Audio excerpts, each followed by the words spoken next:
saying that Sheila had gone snowboarding last night and had fallen and broken her wrist. And so they had spent the night in the hospital just trying to get that repaired. It's like most hospital visits for broken bones. I do not know that this is what they did, but they probably put a cast on her, sent her home, and then probably on Monday she will go back to see an orthopedic surgeon, and the doctor will determine at that point if they need to do surgery. Because Highchild just said to me that they weren't sure yet if they were going to have to do surgery. So I doubt that she's seen an orthopedic surgeon to make that determination yet. So be in prayer for her. Well, this morning I'm continuing in the series, When We Pray. I had thought that perhaps today that I would finish this series, but I think I may do one more lesson. Today I'm going to be dealing with the man Jacob again. And Jacob is a kind of an illustration for us. It's really quite interesting how the whole Bible supports itself. So you have things in the Old Testament that foreshadow things that will be realities in the New Testament. And you have things in the New Testament that, as you look back at the Old Testament, you see the inadequacies of things that were in the Old Testament and how the New Testament fulfills things from the Old. But sometimes you'll have the story of an individual or a person who is kind of an illustration of the life and the challenges that all of us face in our lives. And Jacob as an individual is one of those people that as you hear his story unfolded today, I hope you can see yourself in this story. Because the lessons that he had to learn and the ways that God taught him these lessons are ways that God oftentimes teaches us these same lessons. My message for this morning is entitled, A Place Called Peniel. And one of the questions I want you to be asking yourself as we work through this message is, have I applied this text to my life? And have I learned these lessons? In other words, have I been to Peniel? And the key verse from which this message is taken is from Genesis chapter 32 and verse 30. Jacob named the place Peniel, which means face of God. For he said, I have seen God face to face, yet my life has been spared. It looks like part of that was, sorry about that. So it's taken from this Genesis chapter 32, verse 30. Now, I'm actually going to be reading quite a bit of the story of Jacob. And because of that, I didn't want to have 100 slides in this PowerPoint. So I've actually used a smaller font. And what I want to encourage you to do is that if you have a Bible, a physical Bible, or if you have a device where you read the Bible, that as you get these references so that you can actually see the text, you might quickly look the text up, because I'm not sure that you'll always be able to see everything, especially those that are further to the back of the room. I want to start with just an opening illustration. I was a small child when my mom started taking me to church. And the first pastor that I can remember was a pastor, an older gentleman. His name was Reverend M.E. Hall.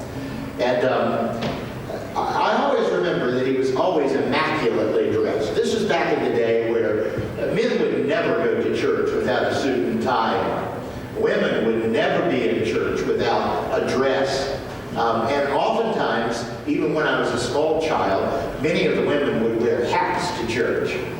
It was just a part of dressing up. You were supposed to get dressed up, to be in your best and present yourself in your best possible way as you would come to church to meet with God. And I can always remember Mr. Hall, Reverend Hall, that whenever you would see him, he would always have on a black suit, a white shirt, a red tie, and black patent leather shoes. He was an older man, he had white hair, and I could never ever remember seeing him in church setting where he wasn't in a suit, that black suit and tie. One time we went to the grocery store. Sometimes my mom would take us kids in the grocery with her. And I happened to see Pastor Hall at the grocery store, but he wasn't in his suit. I didn't even recognize him. And he just had on regular pants and a regular shirt. When I saw him, I kind of thought, who is that guy? He seems strangely familiar, but I can't figure out who he is. Well, it was my pastor.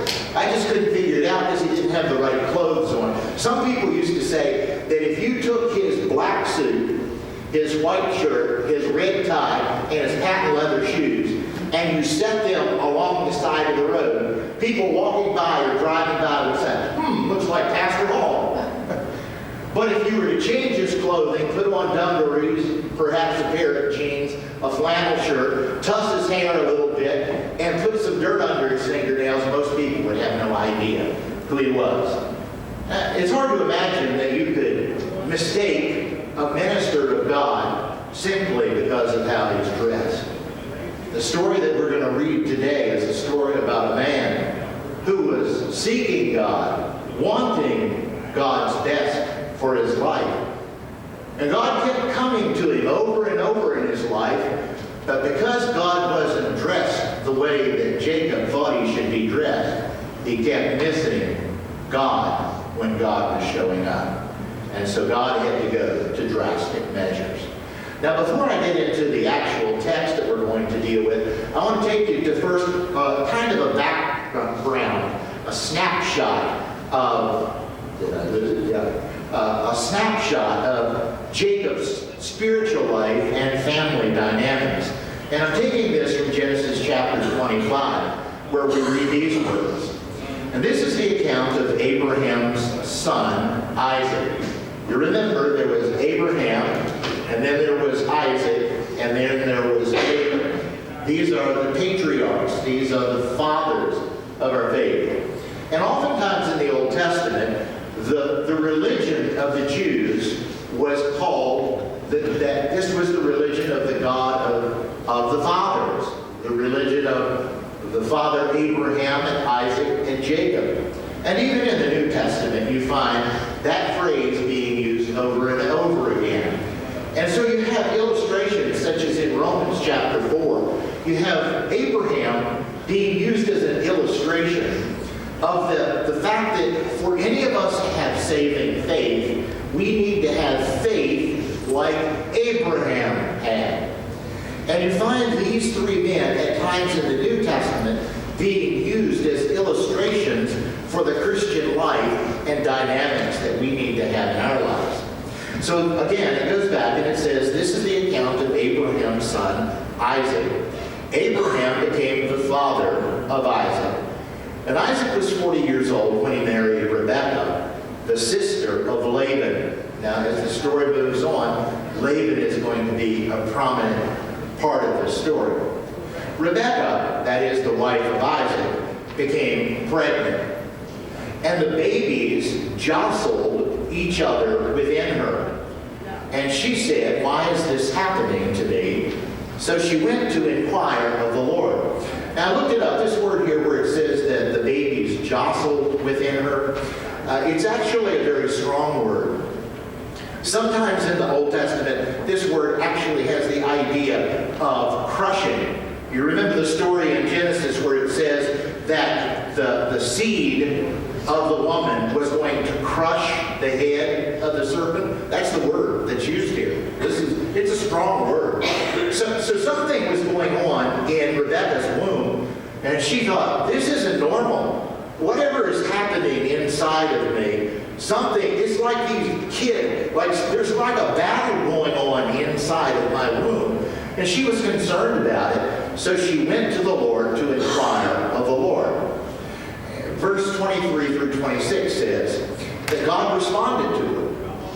The Lord said to her, 2 nations are in your womb, 2 peoples from within you will be separated. One will be stronger than the other, and the older will serve the younger. Now immediately this should cause red flags to go off for us. You see, in the Old Testament, the way that things worked is that typically the oldest son would be the one that would receive the blessing of the father. And the majority of the inheritance of the family would come from the father to the older son. So the normal way is that the younger would serve the older. But what God is telling to Rebekah is saying to her, there's a battle that's going on inside, and you need to realize that this battle is going to continue. Because, quite honestly, what's going to end up happening is that the older is going to serve the younger. And there's going to be a time where they're going to be separated. And then it says, when the time came for her to give birth, there were twin boys in her womb. And the first to come out was red, and his whole body was like a hairy garment. So they named him Esau. Now, the word Esau here can simply mean that he was rough. Like you can have some people who have real smooth skin, and typically when you think of a baby being born, you think of smooth as a baby skin, soft as a baby skin. But this kid, when he came out, he had this red, coarse, rough hair all over his body. And his mom looked at him and said, "Wow, that's rough." And she just gave him this name, Rough, Esau. Later, when in the story he trades his birthright for some red stew, he's given a nickname, Edom, which means red. And so it seems that he had this red, rough hair, and he was a hairy guy. And it became, quite honestly, you're going to see here in this backdrop that there's this promise, first of all, that this man Jacob is going to actually be the one that's going to rule over his brother, and the older brother is going to serve Jacob. So you have the promise of God. Get that in your mind. There's the promise of God that is on the life of Jacob. But I want you to also notice the personalities of these two men. These two men are actually polar opposites.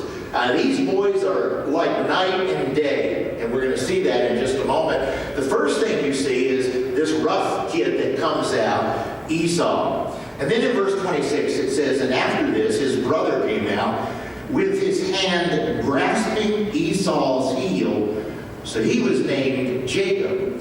And actually the word Jacob is the word which means he grasped at the heel. He takes a hold of the heel. Another way of looking at this is it's the idea of he supplants. He's a deceiver. He grasps at the heel. One who uproots another through treachery. Remember that, okay?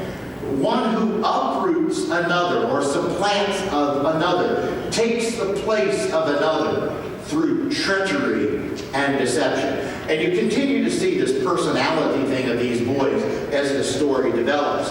So in verse 27 and 28 we read these words. "So the boys grew up." We're not told anything about their life as children or anything, but you can picture these are roughhouse boys. They play like any little boys play. But the next thing that we read is when they're grown up. "So the boys grew up. Esau became a skillful hunter, man of the open country." I would say Esau is a man's man. He's an outdoorsman.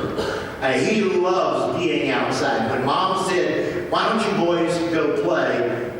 Esau would go out. He might be gone for 2 or 3 days because he was out playing. And Mom would have had a hard time wondering, did my boy get eaten by a lion or killed by a bear? This kid was a rough and tumble kid, and he grew up to be a hunter. And it says here that his brother Jacob was diametrically opposed to that. Jacob was a quiet man, staying among the tents. It's almost as though it doesn't say that he's a mama's boy, but he's very domestically inclined. In fact, you begin to see that the thing that Esau loved to do was hunt and fish, and he was outside doing that kind of rough stuff. But Jacob, he learned to cook. He loved to cook. He loved to be with Mom and have long conversations with Mommy. These guys were very different. Now, I want you to notice, now you have this promise of God on one hand, you have these personalities on the brothers on the other hand, and now I want you to see something of the dysfunction in the family. There's a kind of partiality that comes into the family. And it says in verse 28, Isaac, that's the dad, had a taste for wild game, and he loved Esau. But Rebekah, that's mom, she loved Jacob. Now all I can say to you is this, there's a problem. And this problem just continues to grow and to get bigger. By verse 29 through 34, we begin to see in the adult stage of these boys' lives how some of this is coming to a head and how some of the promise of God is coming true in the mix of all these personalities and partiality and family dysfunction. Once when Jacob was cooking some stew, okay, Mama's boy's in the kitchen, and he's made some stew. It's lentil stew, the Bible tells us. You know, there's two different kinds of lentils. There's a gold lentil, and then there's a red lentil. And he made red lentil stew. And Esau came in from the open country. He'd been out hunting. And it says he was famished. He was very, very hungry. As he walks into the tent, he can smell the stew cooking, and he's very hungry. As soon as he smells it, it just exacerbates his feeling of being hungry. So he says to his brother Jacob, "Quick, let me have some red stew. I'm famished." And that's why he was also called Edom. This is the nickname, Edom, red. So Jacob replies to him. Now remember this, keep this in mind. God has promised to Jacob that although the culture says that Esau the older is going to be the inheritor of the father's blessing, the promise of God to Jacob is that the older is going to serve the younger. Okay, you got that? So the promise of God is on Jacob's life, but in this particular situation, all of a sudden, Jacob, the deceiver, the supplanter, the one who grasps at the heel and uproots by way of treachery, he sees an opportunity to help God to fulfill the promise of God to this family. So he says, I tell you what, I'll give you some stew, but first, you sell me your birthright. Now, what does that mean? What he's saying is this. Okay, now, Esau, you know that Dad is supposed to give to you the inheritance of all that he's been given. However, if you really want some of this stew, let's just turn this around and let's seal the deal right now. You give up your birthright. You sign the document that says that I get to be the one that inherits all of this stuff. And you serve me. You fall in place behind me. Now watch what happens. Esau says, look, I'm about to die. What good is the birthright to me in the first place? Now, I want you just to see, this is a terrible way to make decisions. What he does, he's making a trade, he's making a decision, and he makes the decision that he's going to trade in a temporary, or he's going to trade in an eternal inheritance for a temporary pleasure. Do you see that? He can get his belly filled right now with some of this stew, but he has to make a trade for it. If he's going to get it, if he's going to get the temporary pleasure, he has to give up this larger benefit of the inheritance that he's supposed to receive. He decides the temporary pleasure is of more value to him than the inheritance that he would receive from his father. So he says, okay, I'll do it. You get the birthright, I get the stew. And you see this dynamic. I mean, it's kind of sick. You wonder, what's going on? How's this story going to even end? Did Jacob even need to do that? How would God have worked this out if Jacob hadn't done that? By the way, Esau was loved by his dad, Isaac. So was Dad ever going to really do what God wanted to be done? Was God going to give the inheritance to the younger? He would have had to have gone against culture. He would have had to have gone against even his own preference for his older son. And so you see Jacob probably worried that his dad, knowing that his dad loved Esau more than he loved him, he thinks, I have to take things into my hand. I got to do something about this. I might lose the promise of God unless I take matters into my own hand. So Jacob says to him in verse 32, swear to me first. So Jacob swore an oath to him, selling his birthright to Jacob. And then Jacob gave Esau some bread and some lentil stew. He ate and he drank, and then he got up and he left. So the scripture, when it describes this, it simply says, so Esau despised his birthright. Basically what he's saying is he valued the temporary more than he valued the eternal. I would suggest to you that all of us face times like that where we have to make those decisions. And I want to suggest to you it's never a wise thing to sacrifice the eternal on the altar of the temporary. Never a wise thing to do that. Well, we continue in our story. Because this happens, Jacob continues on in his pursuit of getting God's promise. And Isaac becomes an old man, and it looks like he might be dying. And so Jacob and his mom decide that they're going to do something to try to seal the deal and make sure that Jacob gets what God has promised to him. Isaac says to his older son, he says, son, I really do want to bless you. I want you to be the one who inherits everything. So I want you to go out into the field and I want you to kill some wild game, the kind of food that I love to eat. You bring it back, prepare it for me, then feed me, and then I'm going to give you this blessing. I'm going to bless you, and the inheritance of all that I am is going to come on you. Now, Rebecca hears this and she thinks, the plan of God is going out the window in just a few hours. When Esau gets back with the game, everything that God has promised, it's just going to fall apart. So she talks to Jacob about this, and Jacob says, what are we supposed to do? The mom says, I have a plan. You know your dad is almost blind. When you walk into the room, he can't see you, so he really has no idea who you are.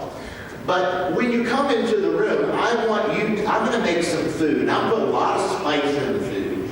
So your dad's not going to be able to tell that I've just killed a lamb. It's not wild game. All he's going to be able to taste is just the hot spices and all that I've put in it. I wonder if she was making some Sichuan food. And so they prepare this food, but Jacob says, but my skin is smooth, and my brother's skin is very hairy. She says, no problem. We're going to take the hide of the lamb and put it on your hands and your arms. And then we're going to put it on the back of your neck. So that when you go in to see your father and you call and say, I've killed the game and I've brought you some food, Dad, that he's going to say, I can't imagine that you're back so quickly. And by the way, the voice sounds like the voice of Jacob. Come near me so I can make sure that you're really Esau and not Jacob trying to deceive me. So Jacob goes over to his father, and his father feels his hands. He says, oh my, your hands are hairy like Esau's. He says, come near me and let me kiss you. He takes his son by the back of the neck and draws him close and kisses him.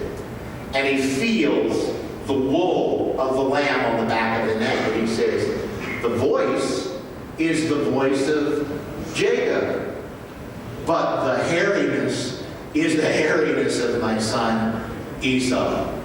So he eats the food, and then he pronounces the blessing on Jacob. Almost immediately after this happens, Esau comes into the tent with the wild game, prepares it, brings it in to his dad, and says, "Dad, I've gotten the game. I'm ready for my blessing." And all of a sudden, the father says, "I've been deceived by your brother."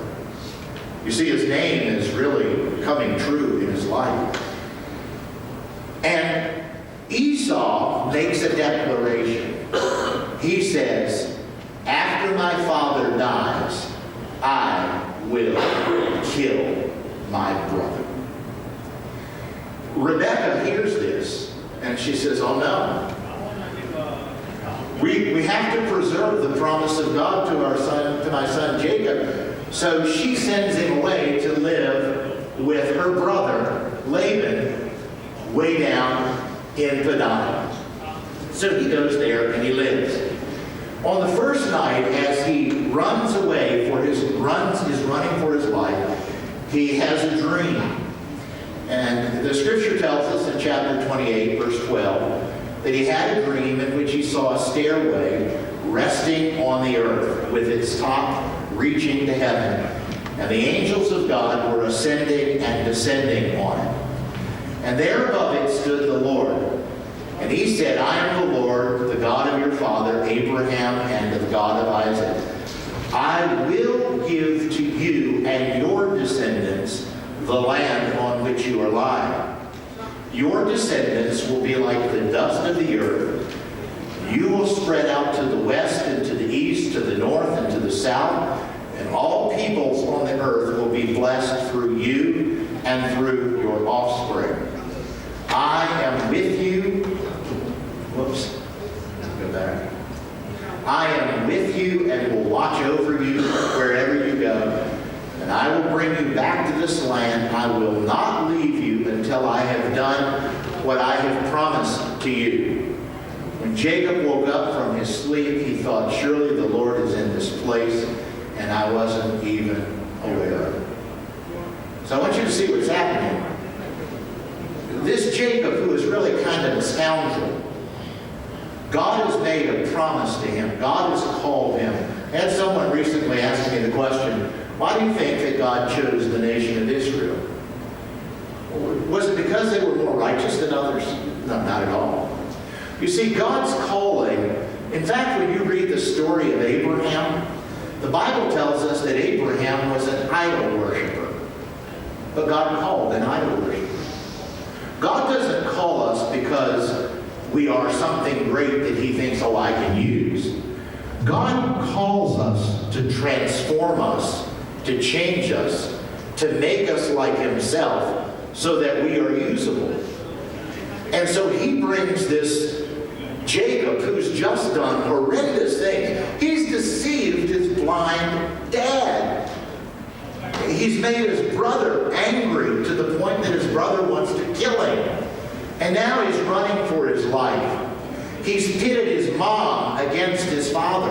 And this is a terrible situation. But God comes to him in this dream and says, "The blessing that I pronounced on Abraham and on his son Isaac, I'm pronouncing it on you. It's my choice. I've chosen you. I've called you, and I promise you, my promise is going to be fulfilled in and through you." Wow. So he goes then to this land where Laban lives. And for 20 years he works for Laban. And Laban is kind of like a mirror that God has set up. You see, the problem with Jacob is that Jacob has never been able to see that God is strong enough to fulfill his promises. He thinks that somehow or another God makes promises, and then we have to help God to figure out a way to be able to fulfill his promises for us. And all of Jacob's life, by this time Jacob is probably, as he runs away from his brother, he's probably in his mid-20s, perhaps even early 30s. And all of his life has been about manipulation and control and trying to get things the way he wants. But I want you to notice this. This is very important. You see, if God is going to ever use any of us, he is not going to use us as sinful, wicked people. He isn't going to do that. He's going to transform us. He's going to do something about our wickedness, and he's going to give us his righteousness. But it's not just that God has to take this bent to sin away from us. He also has to take the bent to trying to help God to fulfill his promises. You see, one of the things that happens is a lot of times before we become Christians, we may have habits and things that really, really are very unbecoming to God. And God changes that. God shows us that sinfulness. And God begins to wean us of that. But then afterwards, we begin to think, I really want to please God. And we get into this mode where we work hard for the Lord. I mean, we are eager to do his will. And we want God's best. Jacob wanted the promise of God. Don't miss this. He was highly motivated to receive the promise of God. The point is, he thought that he had to do something to be able to receive it.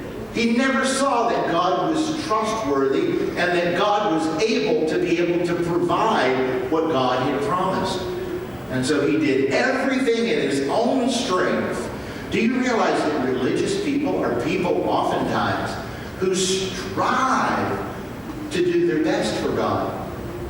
Eugene read for us the scripture in Romans. By the way, I think that the story and the lesson that I'm showing you today on the life of Jacob is a picture of what Paul is teaching in Romans chapter 7. You see, in Romans chapter 6, the Apostle Paul tells us God has delivered us from the power of sin. And then you get to Romans chapter 7 and you find the Apostle Paul struggling. And he says, I have this law, the law of God, and I really want to obey the law of God. I mean, I long, everything in me longs to obey the law of God. But there's something inside of me that keeps me from obeying it. And it gets twisted around. It was getting twisted around in Jacob's life as well. So Jacob has this dream. He goes to Laban. And when he gets to Laban, he finds a guy that's as deceitful as he is. Jacob falls in love with one of Laban's daughters. He says, I'd like to marry your younger daughter. Laban says, that's fine. I'll let you marry her if you work for me for 7 years. He works for her for 7 years. Remember the culture. A woman would not be out in a public place where you could ever see her face. So Jacob hasn't seen her face. On the day of their wedding, they get married and she still has a veil. Jacob goes in after the wedding ceremony and he sleeps with his wife, who he thinks is Rachel. But when he gets up in the morning, he realizes that he has been deceived and Laban has given his older daughter. Jacob is furious. So he goes to Laban and he says, why did you deceive me? It's not right. And Laban says, it's not in our culture for the younger daughter to get married first. The older daughter gets married. If you want to marry the younger daughter, you can marry her. Just work 7 more years. And I want you to see this. This deceiver, this personality, Jacob, who wants the things of God, but he wants to do them in his own strength. God begins to put people in his life and situations in his life that are almost like sandpaper, rubbing on the rough spots of Jacob's life. And he brings in this man that is just as deceptive as Jacob is. And for 20 years, he lives and works for Jacob. And he tells us that over 10 times, Laban would say, these are the wages that I want you to work for. And Jacob would work for those wages, and then Laban would change the wage.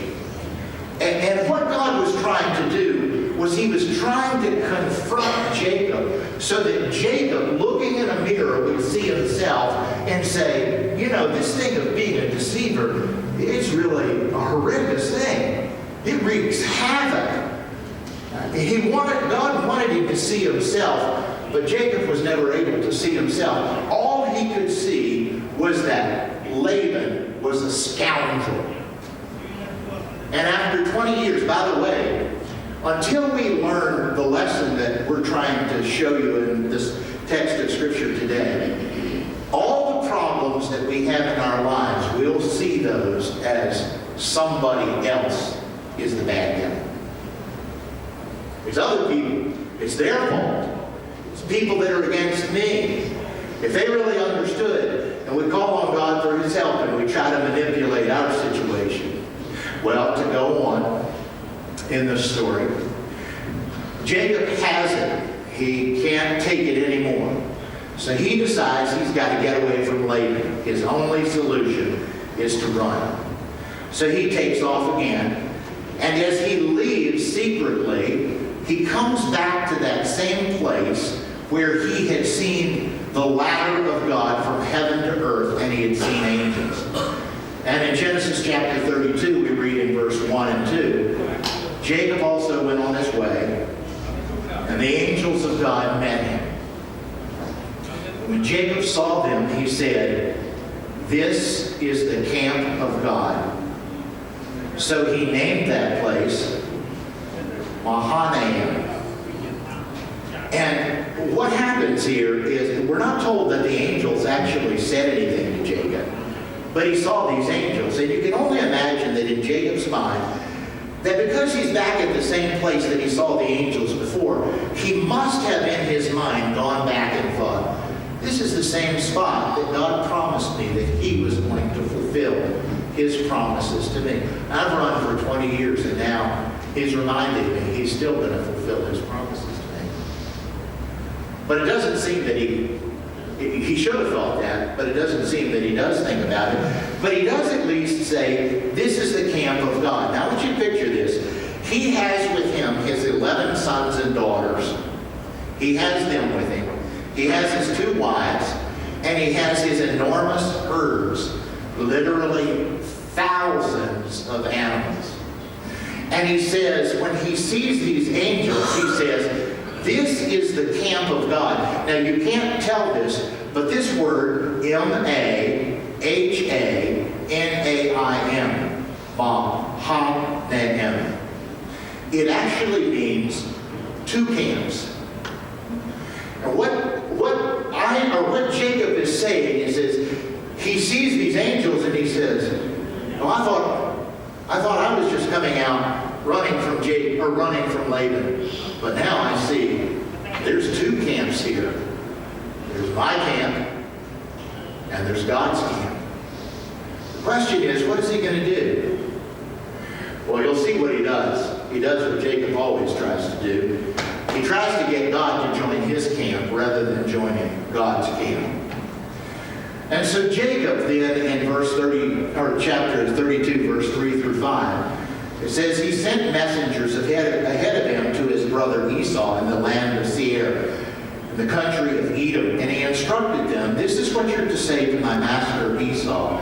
Your servant Jacob says, I've been staying with Laban and have remained there until now. I have cattle and donkeys, sheep and goats, men servants, maidservants. Now I'm sending you this message to my Lord, that I may find favor in your eyes." And when the messengers returned to Jacob, so he sends these messengers to meet Esau. By the way, I want you to know, if you look at where Edom is and you see where Jacob has come from, Jacob did not need to go to Edom. He didn't have to geographically go through Edom to get to where he was trying to go. The reason he was going to Edom was he was trying to make things right. He had a broken relationship with his brother, and he needed to make it right. He knew he had to make it right. By the way, listen, God will never use any of us if we have a broken relationship with a brother and we don't do anything to set it right. He won't. He just won't do it. The Bible tells us that one of the ways that you know that God's presence is here is when there's unity among his people. When there's disunity, God just says, okay, I'm just going to let them go on with their squabbles. So we need to be able to try to reconcile. And Jacob was going to try to reconcile. But I want you to notice how he does it. He's in his deceiver mode. He's in his manipulative mode. He's in his, I need to help God kind of mode. So he thinks, it says, when the messengers return that went out to say to Esau, they go to Edom and they say, your brother Jacob is coming to see you. He has cattle sheep and goats and camels and donkeys, and he's coming to see you. And Esau says, oh, my brother, Jacob, that deceiver, he's coming to see me? You scurry on back and you tell him I'm coming to see him with 400 men. And it has the picture that Esau is coming now to get even with his brother, to fulfill the promise that he made 20 years ago for stealing the birthright and the blessing. I'm going to kill that rascal of a brother of mine. So he comes back. These guys come back and they say to Jacob, your brother's coming, and he has 400 men with him. And Jacob begins to panic, and he says, I'm going to die. And it says in verse, he says, we went to your brother Esau, and now he's coming to meet you. And 400 men are with him. In great fear and distress, Jacob divided the people who were with him into two groups. By the way, you know what the word is for two groups here? Mahanaim. It's a play on what's happening here. You see, when he saw the angels, he said, this is the place where there's the camp of God and the camp of men. God is going to say, what are you going to do? He just keeps on going, and in his deceptive way now, he divides his family into two groups. And he divides his flocks and his herds and his camels as well. And he thought to himself, if Esau comes and attacks one of the groups, the group that is left may escape. And then Jacob prayed, O God of my father, here's a picture of prayer. O God of my father, God of my father Isaac, O Lord, who said to me, go back to your country and to your relatives, and I will make you prosper. I'm unworthy of all the kindness and faithfulness you've shown your servant. I only had my staff when I crossed this Jordan, but now I've become two groups, two camps, that same word. Save me, I pray, from the hand of my brother Esau, for I'm afraid he will come and attack me and also the mothers with their children. But you have said, I will surely make you prosper and will make your descendants like the sand of the sea, which cannot be counted. And he spent the night there, and from what he had, he selected a gift for his brother Esau. 200 female goats, 20 male goats, 200 ewes and 20 rams, 30 female camels and their young, 40 cows and 10 bulls, and 20 female donkeys and 10 male donkeys. That's over 500 animals. And he put them in the care of his servants, each herd by itself, and said to his servants, you go ahead of me and keep some space between the herds. And he instructed the one at the lead, when my brother Esau meets you and asks to whom do you belong, where are you going, who owns all these animals in front of you, then you're to say to them, they belong to your servant Jacob. They're a gift sent to my lord Esau. He's coming behind us. He also instructed the second and third and all the others who followed the herds. You are to say the same thing to Esau when you meet him. Be sure to say your servant Jacob is coming behind us, for he thought, I will pacify him with these gifts I am sending on ahead. Later when I see him, perhaps he will receive me. So Jacob's gifts went on ahead of him, but he himself remained and spent the night in the camp. That night, Jacob got up and took his 2 wives, his 2 maidservants, his 11 sons, crossed over the ford of the Jabbok. And after he sent them across the stream, he sent over all of his possessions. So Jacob was left alone, and a man wrestled with him till daybreak. When the man saw that he could not overpower him, he touched the socket of Jacob's hip, so that his hip was wrenched as he wrestled with the man. And then the man said, let me go, for it's daybreak. But Jacob replied, I will not let you go unless you bless me. The man asked him, what is your name? Jacob, he answered. And then the man said, your name will no longer be Jacob, but will be Israel, because you have struggled with God and with men and have overcome. Jacob said, please tell me your name. But he replied, why do you ask my name? And then he blessed him there. So Jacob called the place Peniel, saying, "It is because I saw God face to face, and yet my life was spared." The sun rose above him as he passed Peniel, and he was limping because of his hip.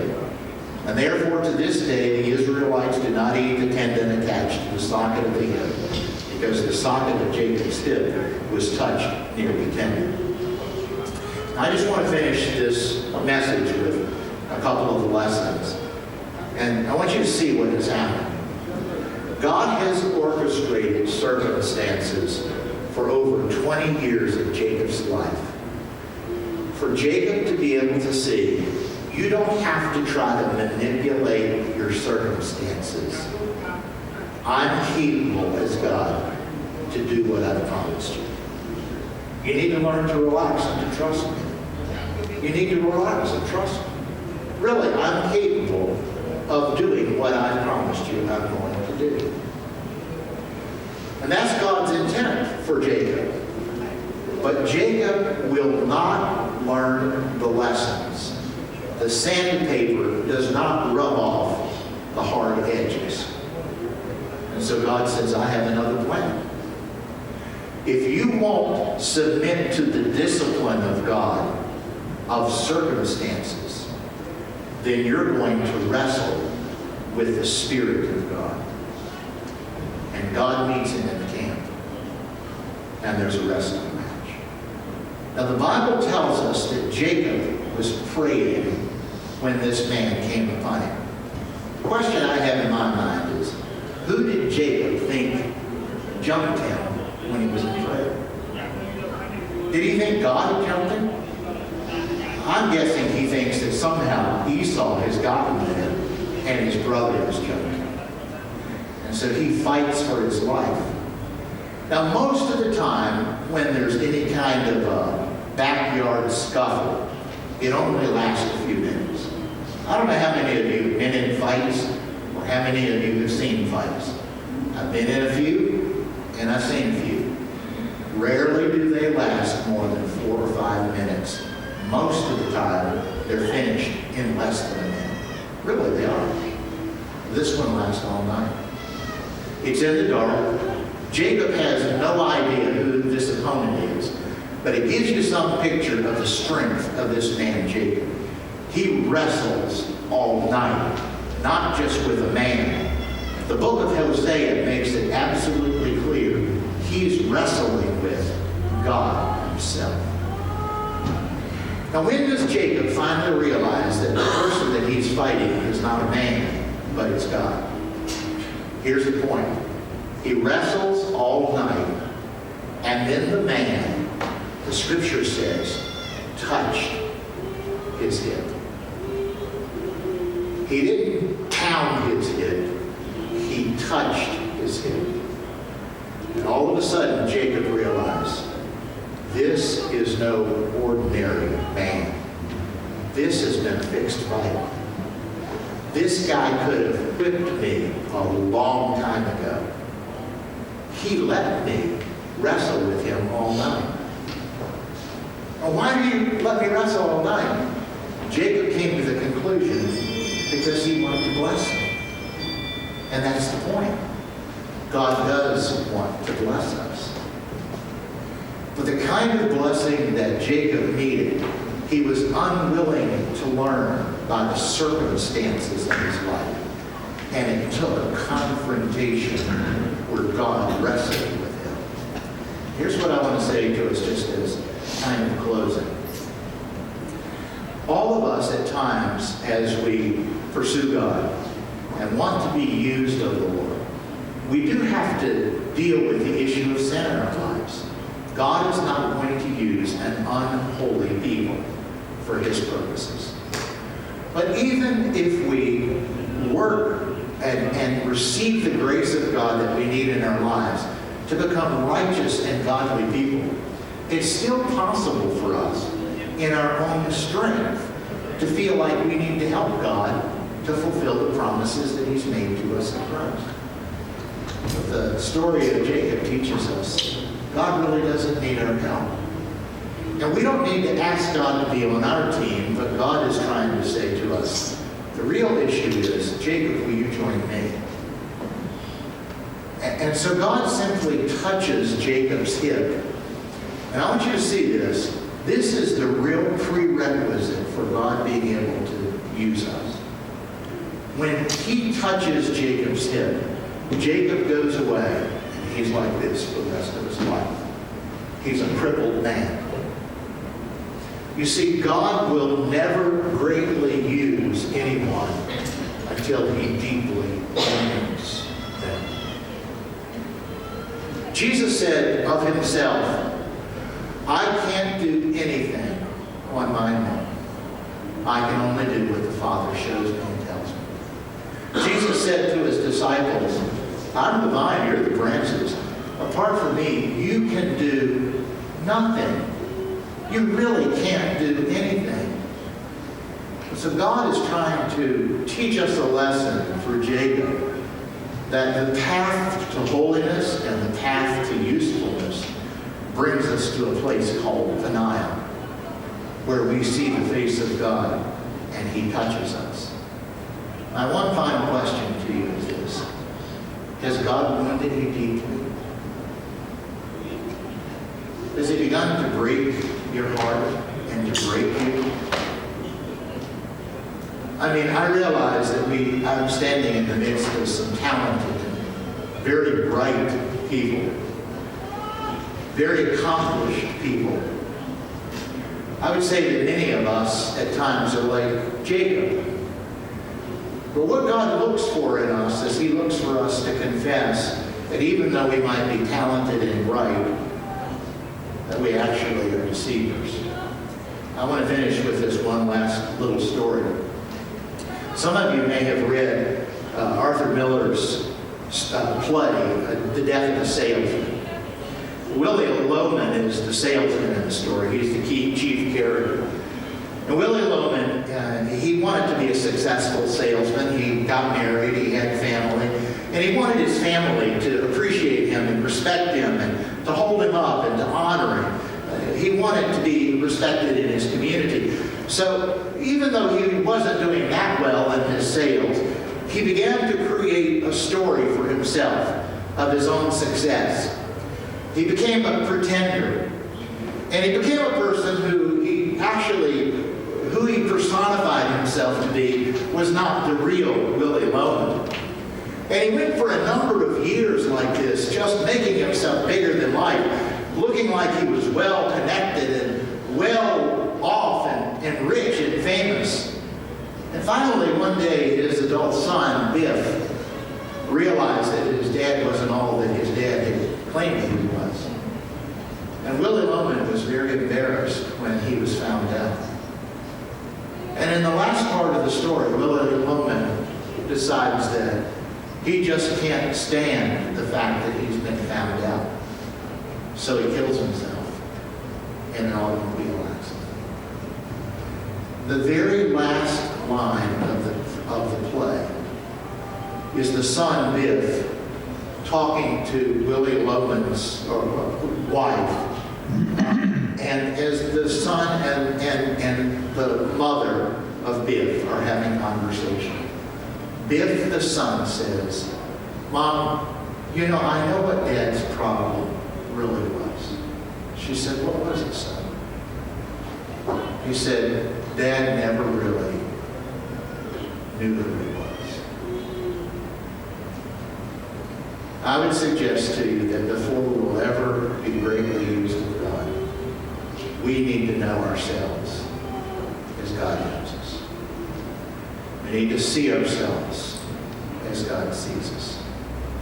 And we need to let him touch us. It's only in his touch that we'll be greatly used of God. Let's pray together. Father, I thank you for Jacob. When I read this story, I see so much of myself. How many times have I run ahead of you and asked you to bless the things that I've put my hand to, rather than waiting on you and doing the things that you call me to do in the power of your Spirit. Oh, Father, teach each one of us as individuals this important lesson. We pray for your honor. Amen. And if you would stand, we'll sing a song in closing, and I have prayer.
chapter 7 is the story where Paul confesses who he is. He confesses his struggle.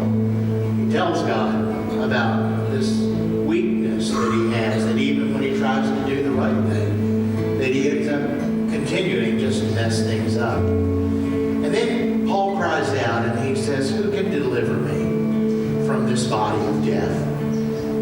And I'm convinced that the next thing that happened was that he came to his place called Peniel. He came face to face with God, because Paul's next words are, "Thanks be to God for the Lord Jesus Christ." He saw Jesus, and his struggle was over. And then you come to chapter 8, and chapter 8 is the story of the Spirit-filled life of a man being greatly used of God. And so my question to you is, do you need God to wrestle with you? Or are you ready just to be able to say to him, "Lord, you know my struggle, and I want to confess my struggle to you. Give me me a fresh glimpse of Jesus and set me free. And he'll do that because he's for us. He's not against us. He really is for us. Let's pray. Father, I thank you for this story again. Bless us as we go from this place. Pray, Father, that these lessons wouldn't be just things that we hear with our ears, but that you would write them upon the fresh flesh of our lives. Go with us as we gather around the table for a meal. Bless our time together, the food that we're about to eat. And then as we cry out to you in prayer, oh God, help us to be honest with you and speak to our hearts and show us Jesus. We pray in Jesus' name.